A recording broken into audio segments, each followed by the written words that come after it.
Welcome. This is an audio-focused video, so there's no need to watch the screen. Feel free to simply listen. Today we're talking about something that quietly shapes almost every part of a man's life. Money.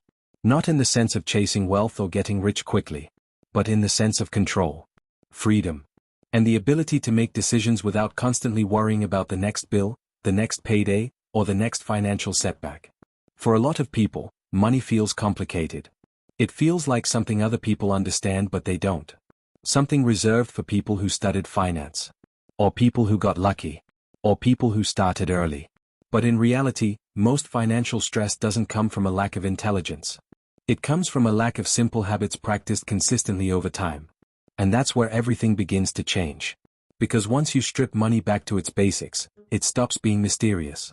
It becomes structured, predictable, even manageable. One of the biggest issues is how most people relate to income. They focus almost entirely on earning more. A higher salary. A better job. More hours. More responsibility. And while increasing income can help, it's only one part of the picture. What matters just as much, if not more, is what happens after the money arrives. Because two people can earn the same amount and end up in completely different situations. One feels constantly stressed. The other feels in control. The difference usually isn't income. It's behavior. Spending habits, saving habits, and the ability to delay short-term gratification. There's a pattern that shows up again and again. When income increases, spending tends to increase with it. A slightly better job leads to a slightly better lifestyle. A slightly better lifestyle leads to slightly higher expenses. And before long, nothing really changes in terms of freedom. Just bigger numbers going in and out of the account. That cycle is often called lifestyle inflation, and it quietly keeps many people stuck for years. Breaking that cycle doesn't require extreme discipline. It starts with awareness. Noticing where money actually goes. Not guessing. Not assuming. But understanding it clearly. Because you can't improve something you don't see. At some point, money stops being about earning and starts being about allocation.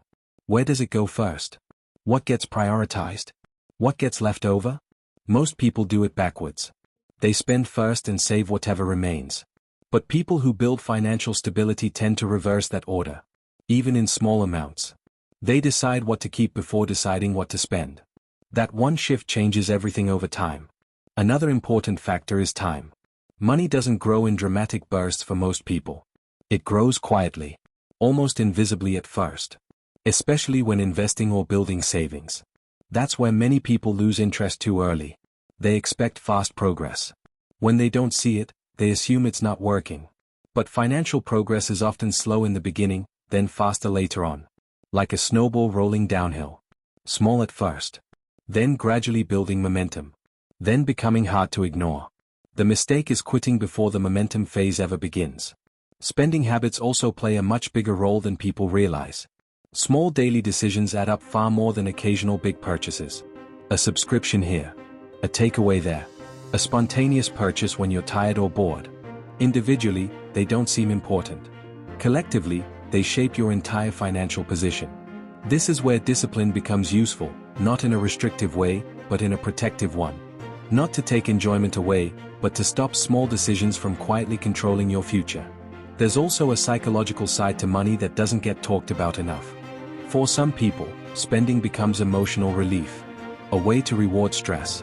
A way to escape pressure. A way to feel progress without actual progress. And that's where financial control starts to weaken. Because money stops being just numbers and becomes tied to emotion. Breaking that link doesn't happen overnight. But it begins with replacing impulse with intention. Before any purchase, even a small one, there's a moment where you can pause and ask a simple question. Do I actually need this, or is this just a reaction to how I feel right now? That question alone creates distance between emotion and action. And that distance is where better decisions are made. Now, stepping back for a moment, it's worth understanding something important. Financial stability isn't built through perfection. It's built through consistency. You don't need flawless budgeting. You don't need perfect investment knowledge.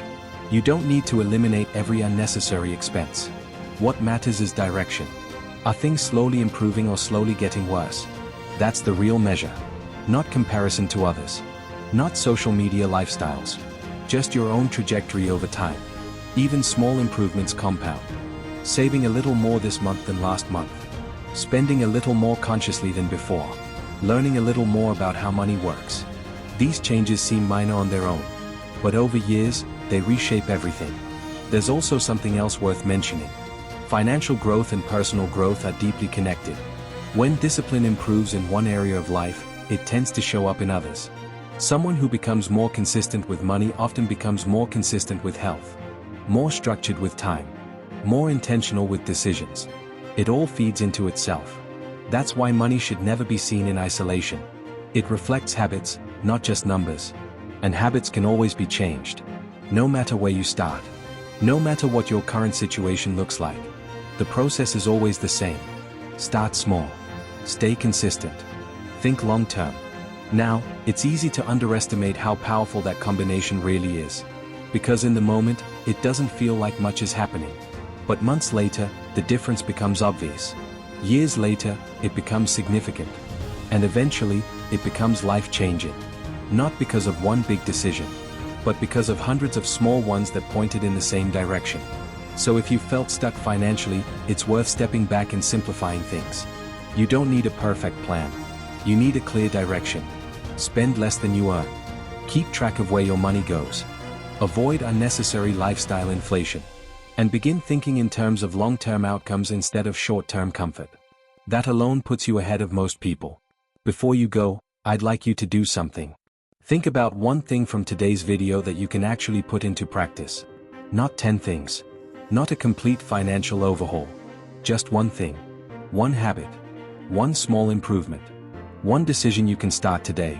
Then leave a comment below and tell me what it is. Maybe you're going to track your spending more carefully. Maybe you're going to start saving a small percentage of your income. Maybe you're going to cut one unnecessary expense. Whatever it is, write it down. Making it real increases the chance that you follow through. And while you're there, take a moment to read other comments as well. You'll find people at different stages of their own journey. Some just starting. Some improving. Some already building momentum. If you found this video useful, consider subscribing. This channel is focused on practical self-improvement. Not theory. Not hype. Just real changes that compound over time in health, mindset, discipline, and money. The goal isn't to become perfect. The goal is to move forward. Consistently. Thank you for listening. Take care of yourself, keep improving, and I'll see you in the next video.